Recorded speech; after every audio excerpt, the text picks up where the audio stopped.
Hello everyone! In honor of the late Roger Corman, legendary filmmaker who passed away a couple weeks ago at the age of 98, I wanted to review a film he directed. There were quite a few possibilities, and I had trouble making up my mind until I realized that two of the films were so closely connected that I might as well just cover them together. So today, we're going to do a special Roger Corman double feature discussing 1959's A Bucket of Blood, in which Dick Miller makes freaky statues out of dead people, and 1960's The Little Shop of Horrors, in which Jonathan Haze feeds people to a bloodthirsty plant. Going into this, I thought I had a definite preference for one over the other. I would have said that I like A Bucket of Blood better, but after watching them in close succession, I'm not so sure, because they are both delightfully strange, quirky, macabre black comedies, and I enjoyed them both a lot. They were both produced and directed by Roger Corman, according to his chronological filmography, his 24th and 28th features. Now, Roger Corman was in a class of his own in many ways. I spoke about him at some length last year when I reviewed Not of This Earth and The Wasp Woman, both movies that he directed and produced.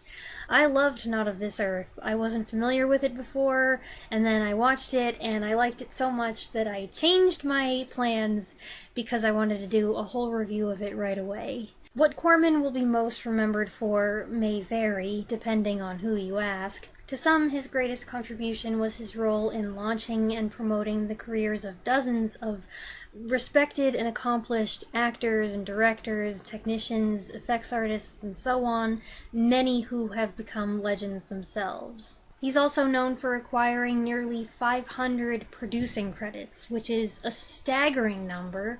A lot of the more recent titles he produced are notoriously schlocky, like Sharktopus, Dino Croc, and Piranhaconda. As fun as that is to say, I can guarantee you I will never watch that movie. I'm not sure how involved he really was in any of these productions, but in the olden days, he was more hands-on, an infamously frugal and speedy filmmaker who specialized in very low-budget Western, crime, science fiction, and horror flicks. He made many serious horror films, like the gruesome morality tale X, the Man with the X-Ray Eyes, starring Ray Milland, and a series of adaptations of Edgar Allan Poe stories starring Vincent Price, known as the Poe Cycle. But he also directed campy horror films and horror comedies, which have become cult classics. Some are in color, others are in black and white. Of the black and white ones, I believe the best and most popular are A Bucket of Blood and The Little Shop of Horrors. Here's the backstory, as far as I know it, and hopefully I'm not repeating any false myths here. In 1959, Corman was commissioned by American International Pictures to make a horror movie in 5 days with a budget of $50,000. Instead of making a horror movie, he and his writing partner, Charles B. Griffith, opted to attempt their first black comedy. The result was A Bucket of Blood, a satire of beatnik culture and abstract art that performed surprisingly well at the box office, especially with teenagers. Their follow-up collaboration went through some revolutions, as one zany idea after another was fired out and rejected, until at last they landed on the man-eating plant. When he heard the sets from A Bucket of Blood were scheduled to be torn down, Corman got the genius idea to reuse them for The Little Shop of Horrors. Actors had 3 days of rehearsals, and then all interior scenes were shot in just 2 days and 1 night.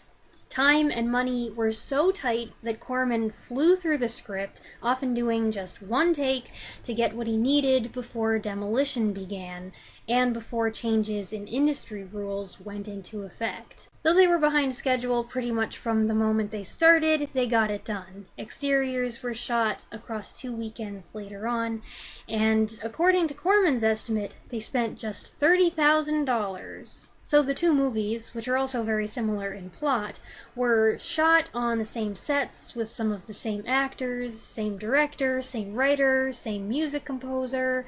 Rumor has it that Fred Katz wrote just one score for Roger Corman, and every time Corman asked him to do music for a movie, he presented it like it was something new. Corman apparently never caught on, so the same jazzy, kooky music appears in half a dozen movies. So that's the production background on these two films. From a technical standpoint, they are intertwined, and content-wise, they have a good deal of overlap. Now, let's talk about them specifically, starting with the first one. I saw A Bucket of Blood once before this. Over a decade ago, my mom watched it and told me about it, and she was like, I saw the craziest movie. And then she described it, and I couldn't really imagine how it was. I hadn't seen very many movies like this, very many low-budget 1950s, 60s movies at that time. When I eventually got the chance to watch it with her, then I was like, yep, that's a crazy movie. I got a kick out of it, though, and on this second viewing, I liked it even better. Dick Miller stars as Walter Paisley, a bumbling busboy at a coffee shop that caters to beatniks and artists and eccentric rich people. Poor Walter wants very badly to be an artist himself, but he lacks talent. Then one night, after accidentally killing his landlady's cat, he covers it with clay and presents it as a sculpture called Dead Cat, and the beatniks go wild. He suddenly finds himself praised and accepted, and Walter will do anything to remain part of their circle, even if it means committing murder. Corman and Griffith got the idea to feature beatniks while trolling around coffee shops in Southern California. It was at the height of the beatnik movement, so every shop was teeming with them, thus they were inspired to make a satire. The Yellow Door coffee shop has everything: spoken word poetry, noodly sax solos, pretentious bores, snotty intellectuals patting themselves on the back for being so aware. You know, this movie isn't nearly as dated as it ought to be. The bohemian clothes, the vibes, the drugs, the distinct vernacular, the poet Julian Barton wearing suits with sandals so everybody has to see his nasty feet, the passion for wheat germ and all things organic.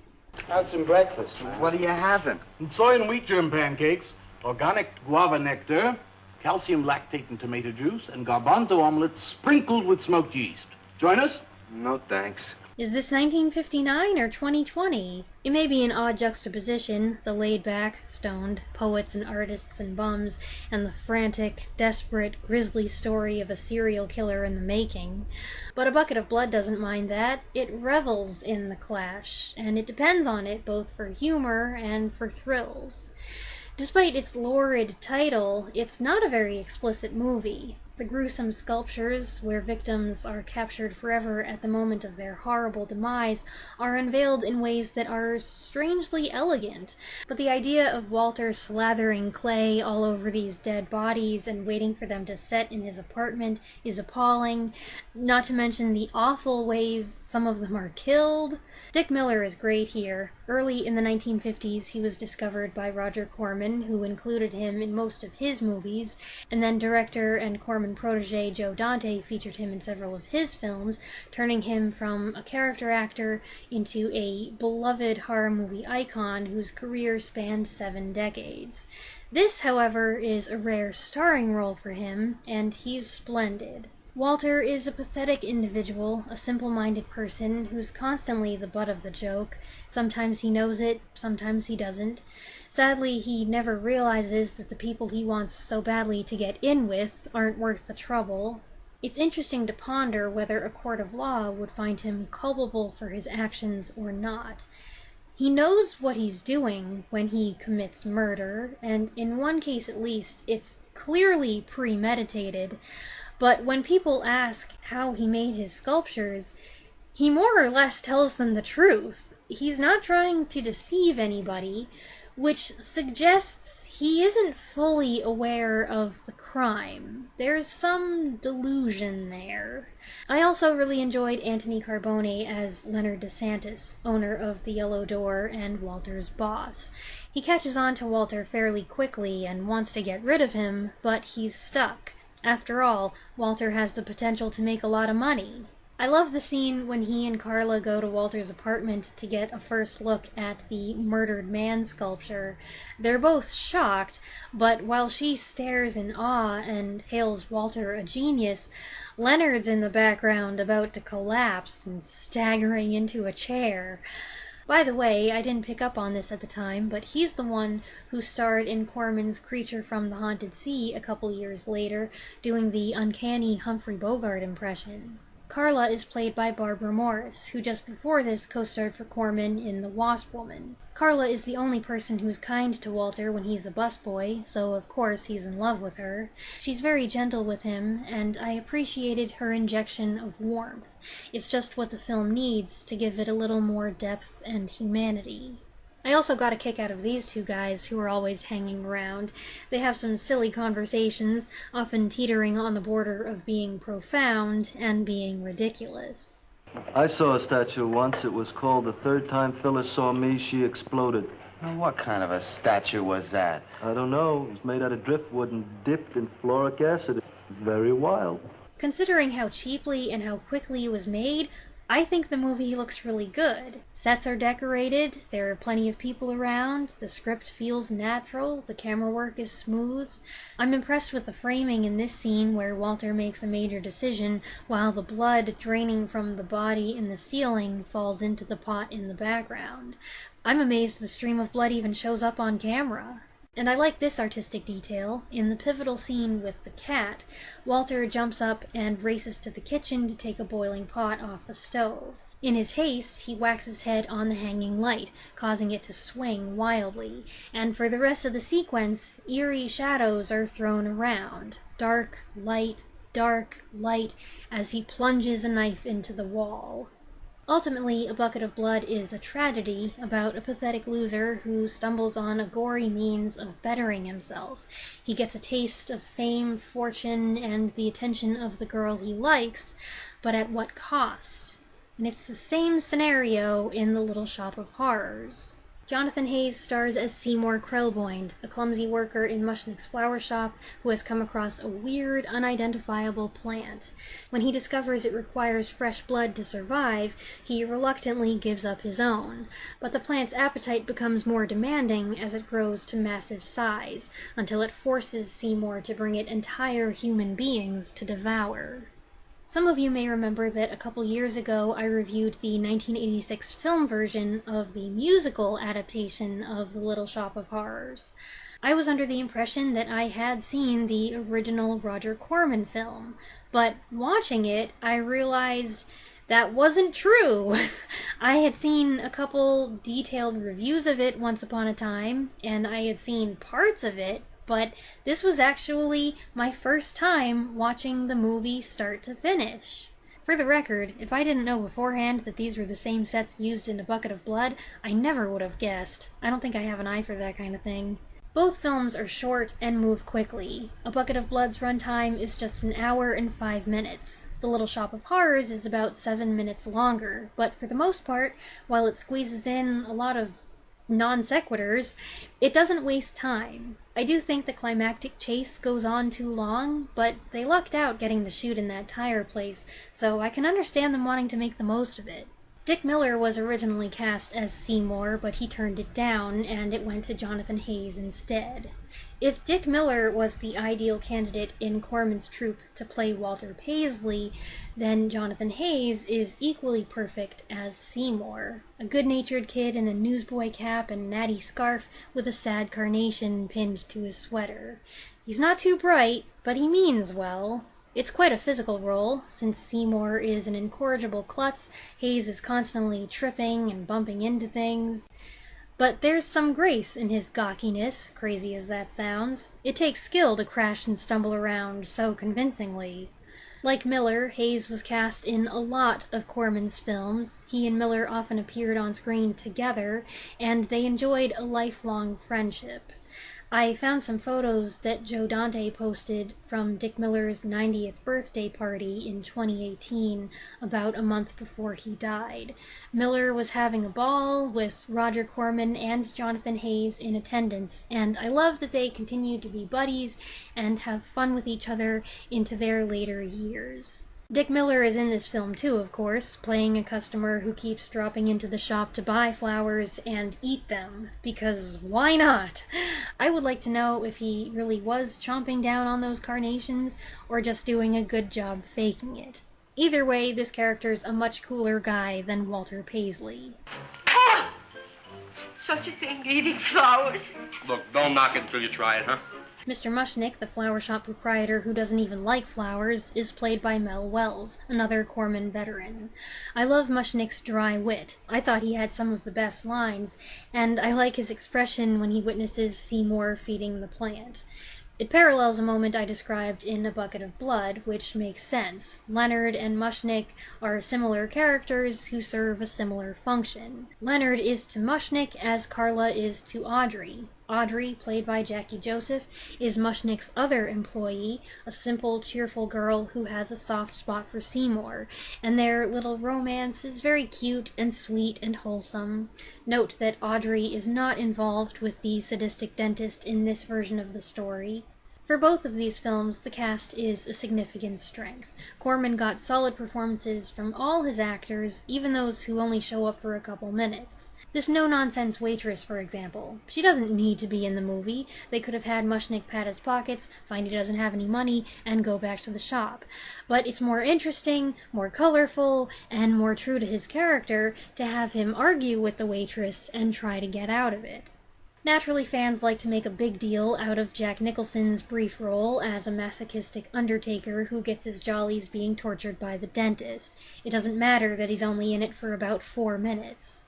Nicholson is one of those major stars I referred to whose careers were helped in a big way by Roger Corman. If you're familiar with him as one of the most important and most influential actors of the second half of the 20th century, it's funny to see his humble beginnings here. Plus, he plays the wackiest, most random character in the entire film. Other noteworthy side characters include the 2 moronic policemen, because this is also a Dragnet spoof for some reason, the persistent hooker who is determined to go home with Seymour, played by Mary Wells, Mel Wells's newlywed wife, and Seymour's eccentric hypochondriac mom, played by writer Charles Griffith's grandmother, radio star Myrtle Vale, who also played Walter's nosy landlady. Griffith's dad plays the unlucky dental patient, appearing briefly in the scene that introduces the dentist, and Audrey Jr., the plant that can talk, is voiced by Griffith himself. Griffith played a couple other roles in the film, including the thief who attempts to rob the flower shop. I think Griffith deserves a lot of credit for how entertaining this movie is. I know that he and Corman developed the story together, but I don't know the extent of Corman's contributions to the dialogue or how much ad-libbing was actually done. But I do know this movie had one humorous bit after another. The characters are given complicated, unusual, or outlandish names. Fuschtwanger. Mrs. Hortense Fuschtwanger. I think this is going to be the only one, Mrs. Fischtwinger. Fuschtwanger. People are constantly using the wrong word or mispronouncing things, and it's full of funny lines. It grows like a cold sore from the lip. What do you call that solid? Cesarean. Girls, please don't damage the horticulturist. I mean, doesn't it have a scientific name? Yes, of course, but who could denounce it? This is Radio KSIK. You've been listening to Music for Old Invalids. Our next selection is entitled Sick Room Serenade. This film's rise in popularity later on is due partly to its accessibility, as it entered public domain and often ran on television, and partly to the emergence in 1982 of an off-Broadway musical adaptation, which was successful enough to be made into a film in 1986, directed by Frank Oz and starring Rick Moranis and Ellen Greene, and that film itself has become a cult classic. I am partial to the musical, so when the appropriate dialogue cues come up, it's hard not to think of the songs. But I was determined not to spend the whole time comparing the two, and that was pretty easy. Luckily, the story is different enough from the musical version that it can still be surprising and refreshing. There are some significant changes, omissions here, additions there, putting this element with that element, expanding on this, but they're both solidly entertaining. So, those are my thoughts on A Bucket of Blood and The Little Shop of Horrors. Given the circumstances, both movies, in my opinion, are better than they ought to be. Yes, A Bucket of Blood cheaped out on some of the props and makeup, and Little Shop of Horrors has some glaring continuity errors, but they're both better than many other low-budget films of that period, including many of Corman's other black and white horror movies, and I dare say they are vastly more entertaining than a lot of movies then and now with much larger budgets, but a fraction of the creativity. The variety of characters and locations, the quality of the dialogue, the amount of dialogue, the comedic timing and cleverness of the gags, and the hints of realism all come together to make these films work. It's difficult for me to believe they were shot in just a few days each, but that shows how talented, resourceful, and driven the people involved were. Their efforts paid off, and while the productions weren't without mishaps, despite the rushed process, it sounds like most of the cast and crew had fun. Depending on who you ask, these movies may have turned out well in spite of Corman, who notoriously didn't care too much about quality. His fixation was on getting a movie made as fast as possible while spending as little money as possible. But to anyone who would call him an incompetent fad chaser, I'll argue that there's no way these movies could have come together like this if he had no idea what he was doing.